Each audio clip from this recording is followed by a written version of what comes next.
Bonjour à toutes et à tous, place à votre édition régionale en ce mardi. On fera un point d'abord sur un appel à la population de la mairie de l'Homme près de Lille face au fléau très connu du dépôt sauvage de déchets. On parlera sport avec un match attendu pour les Dogs du LOSC face à Lyon, ce sera ce mardi soir. Et puis on ira à la rencontre également pour pas de jaloux avec l'USDK sur le littoral qui lui aussi va jouer un grand match à venir. Et puis on fera un tour chez un savonnier de la région à découvrir grâce à son savoir-faire artisanal. L'information à l'homme avec la ville qui veut sensibiliser ses habitants aux déchets sauvages. Durant une semaine, plus de 100 mètres cubes ont été ramassés dans les rues par les services municipaux et déposés symboliquement devant l'hôtel de ville. Cela fait tout de même 16 mètres cubes par jour et plus de 40 tonnes de déchets par an selon la mairie. Ces dépôts sauvages se sont multipliés ces dernières années et pour y faire face, la ville a dû doubler ses effectifs. Tout cela, bien sûr, engendre un coût pour la collectivité, alors qu'aux abords de la ville, la déchetterie n'est qu'à quelques kilomètres. Et surtout, la société Estera se déplace à domicile, on le rappelle, pour collecter les encombrants des particuliers. On fait un point sur ce problème très connu dans différentes communes, avec cette interview menée par Florine Curec. C'est un coût en personnel. Alors je n'ai pas le chiffre en tête, mais c'est probablement énorme, puisque chaque jour, j'ai l'ensemble des services de la propriété publique qui, avec un camion, remplissent chaque jour des dizaines de mètres cubes. Donc évidemment, ça coûte très cher. Bien sûr que ça coûte très cher. Et c'est ce qui est scandaleux. On a essentiellement des sacs poubelles qui sont déposés n'importe où, n'importe comment. Et puis on a effectivement quelques gros objets type canapé, vous verrez qu'il y a un frigo qui là relève des encombrants, mais je rappelle que même si les encombrants ont été supprimés dans la métropole lilloise, il suffit d'un coup de fil à Estera et Estera se déplace pour venir chercher les encombrants chez vous. Donc le problème des encombrants n'en est pas un, ce sont surtout des dépôts de sacs poubelles comme vous pouvez le constater. Allez, place au sport avec le football et la 16e journée de Ligue 1 et un match à Lyon. Ce sera ce soir pour le LOSC depuis 2 mois. Les Dogs ne sont pas au mieux, même s'ils ont enfin renoué avec la victoire. C'était samedi, on le rappelle, à domicile contre Dijon. Mais dans le contenu proposé, les Lillois n'ont pas totalement rassuré leurs supporters. Ce soir, face à l'Olympique lyonnais, la tâche s'annonce encore compliquée, mais l'entraîneur pourra compter sur le retour de son attaquant Loïc Rémy et le retour en puissance du milieu de terrain Renato Sanchez. Enfin, performant, c'était samedi soir. La question, c'est aussi de savoir dans quel état physique sont les joueurs après un tel enchaînement de matchs. On écoute Christophe Galtier. Il était hier au domaine de Luchin avec Rémi Desremeaux. Quand on regarde le classement, on voit qu'il y a quand même beaucoup de similitudes entre Lyon et nous. Ensuite, ce sont des effectifs qui ont été aussi modifiés, bouleversés. L'an dernier, on était à la bagarre pour cette deuxième place tout au long de la saison. Cette année, c'est plus compliqué pour, je crois, aussi les mêmes raisons, parce qu'il y a eu des changements. Répéter les performances, répéter les très bonnes saisons, c'est difficile, on est attendu. Ça va être un match difficile, mais Lyon, ils sont 2 matchs comme nous. Ils jouent 2 fois par semaine et je pense qu'on est bien. On vient de victoires comme Lyon et je pense qu'on a pris pour le match de demain.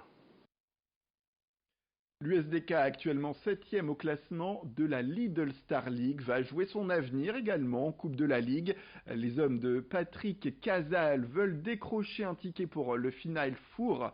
Avec 5 victoires, 5 défaites et un nul, le début de championnat est encourageant pour les Dunkerquois qui sont encore en lice dans toutes les compétitions nationales avec une équipe au complet.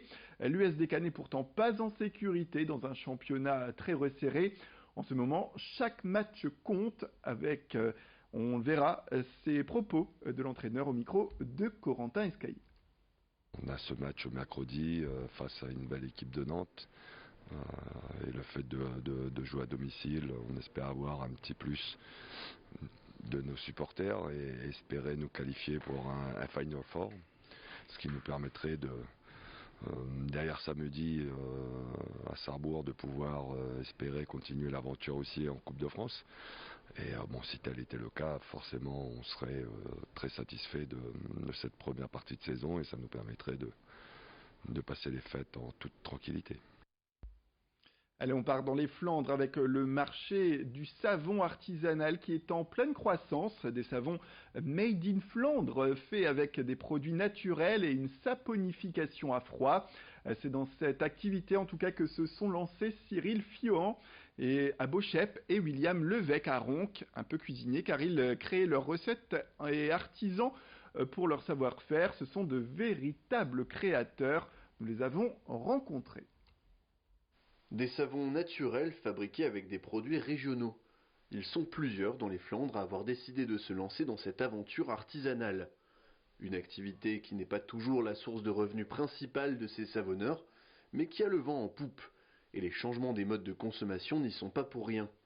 Je cherchais à proposer à la demande des produits sains, d'origine naturelle, le plus écologique possible, en alternative aux shampoings, aux gels douche, aux savons industriels qu'on retrouve un peu partout. Alors, ça a commencé à titre personnel quand on a eu nos 2 premiers enfants avec mon épouse, trouver des alternatives aux produits industriels qui étaient sains, c'était assez compliqué, et donc je me suis dit la meilleure manière d'y arriver, c'est de le faire moi-même. À Ronc, un autre savonnier utilise les mêmes techniques naturelles pour fabriquer ses produits. Son activité est partie d'une prise de conscience écologique. Il faut dire que le savon a aussi ses avantages du point de vue commercial.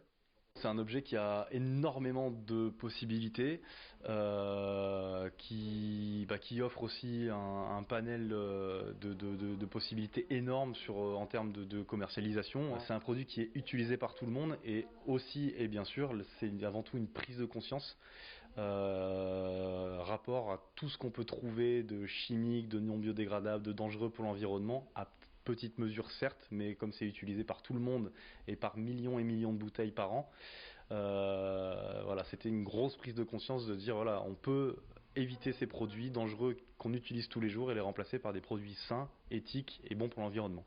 En France, il y aurait près de 400 savonniers artisanaux répertoriés, un secteur en pleine expansion. Voilà pour ce reportage signé Corentin Escaillé. C'est la fin de cette édition. Merci à toutes et à tous de nous avoir suivis. Restez avec nous, l'information continue avec un prochain flash au prochain quart d'heure et de nouveaux titres. Sans oublier vos prévisions météorologiques complètes et ça c'est tout de suite après le jingle.